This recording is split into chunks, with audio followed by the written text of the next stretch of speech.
In this tutorial in CyberLink PowerDirector, we'd like to show you some advantages of using the Precut tool when editing raw footage. Oftentimes we'll have a long piece of video and there's segments of it that we want to use or might want to use, but others that we definitely know we don't want to deal with. So the Precut tool gives you an option of selecting certain subsegments in your video to use in your current project or in future projects. So I'm going to click on the video I've placed in the media room with the right mouse button and choose the option that simply says Precut. This will take me to my Precut screen, which is virtually identical to my trim and multi-trim screen. I can do a single trim if I click up on the tab on the left and just precut one segment out of the video. Now in this video I have a low drone shot of two men practicing tennis. I'd like to just cut out the parts where they're striking the ball, not the parts where they're chasing after the balls that they've already hit. That's rather boring. So I'm going to do some multi-trim. I'll click on that tab and we'll take some segments where these guys are working and striking the ball. Now we're going to use a mark in and we're going to use a mark out. What you see below the preview here are different segments that you can use to find those locations, and my default here is 10 seconds. So if I want to move in the video in that length, I simply move to the frame I want and it will move my slider automatically and show me a preview. Now if I don't want a 10-second gap, I can click on the plus key. It will change it to a 5-second gap. I can click again and it's down to 1 second. I can click again, it's 5 frames, and I can click once more and go down to a single frame. That's not what I want to do in this particular video. We'll back up. You can go the other direction as well, obviously. But what I want to do is I want to go to the very beginning, and that's going to be my mark in. We're going to start at the first frame. And I'll click my mark in icon. Now the shortcut, which I encourage you to learn, is the I key on the keyboard. If I press that, I have my mark in, and it starts at the first frame of my video. Now I need a mark out. I've already written down some of the time when I want to control the length of these subclips, and so I'm going to use my time code. You can always click on it and type the number. I'm going to go to for 6 seconds and 8 frames and press enter, and that gives me that location in my video.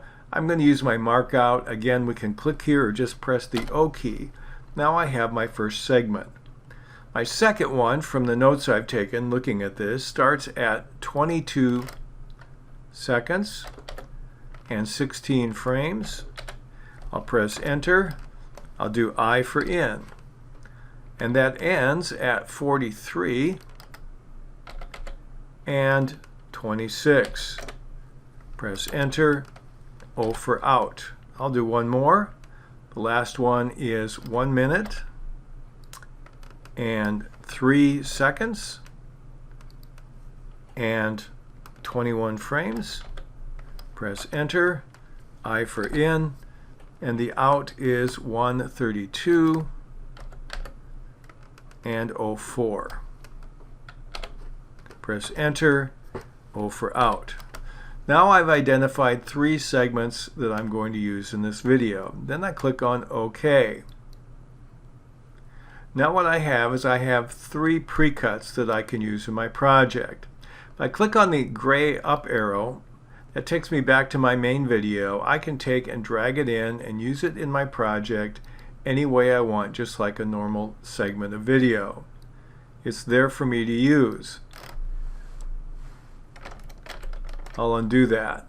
But now if I want to use a precut, I click on the folder in the lower right corner and it will give me each of these 3 precuts that I can treat like a normal independent video.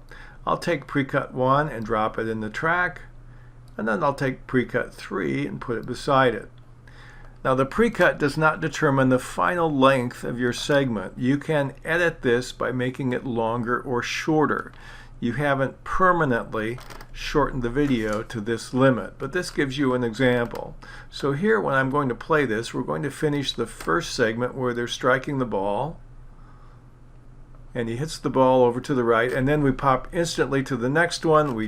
We have excluded the area where they're working and picking up the balls, which no one wants to see anyway. So I'll stop that again. I can take Precut 2. They don't have to stay in that same order, and we'll play the end of this little game here, and then we pop right into the next one.